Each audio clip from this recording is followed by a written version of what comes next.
আরিচাঘাটে যে ঘটনা ঘটেছে তদন্ত রিপোর্ট পেয়েছি।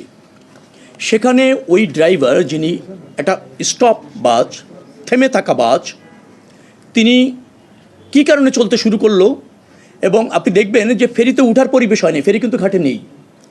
সে গেল এবং চলতে থাকলো, তার গিয়ে সে আপনার পল্টনের উপর দিয়ে নদীতে পড়ে গেল। দেখা গিয়েছে তার ব্রেকটা কাজ করেনি, তার হ্যান্ড ব্রেকটাও ওখানে ছিল না। সে যেভাবে গাড়িটা চালানো শুরু করেছিল বা যেভাবে গাড়িটা চলতে শুরু করেছে সেটা একেবারেই অনাকাঙ্ক্ষিত।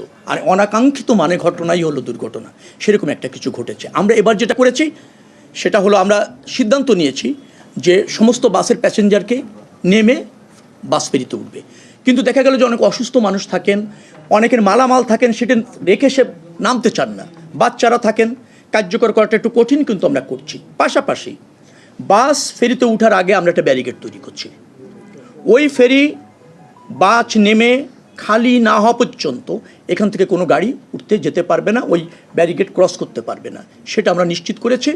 আরেকটা হচ্ছে ফেরিতে যে পল্টন থাকে সেইটাকে আমরা একটু কাভার করে দেওয়ার চেষ্টা করছি, যে কম গতিতে কোনো গাড়ি গেলে সেটা বাধা পায়, কিন্তু বেশি গতির কোনো গাড়ি যদি চলে যায় ওই বাধাও কোনো সময় আপনি জানেন সেটাও আরেক দুর্ঘটনা।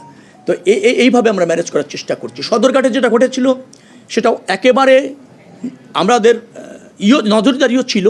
হঠাৎ করে আপনার বোটে, স্পিড বোটে এসে যখন উঠতে যায়, দুইটা লঞ্চের চাপে এরকম একটা দুর্ঘটনা অনাকাঙ্ক্ষিতভাবে ঘটে যায়। এবার আমরা যেটা করেছি সদরঘাটে সেটা হচ্ছে বোট এবং স্পিড বোট কোনোটার থেকে কোনো লঞ্চ উঠতে পারবে না, নৌ পুলিশের সার্বক্ষণিক কর্ডন করে নজরদারি চলবে।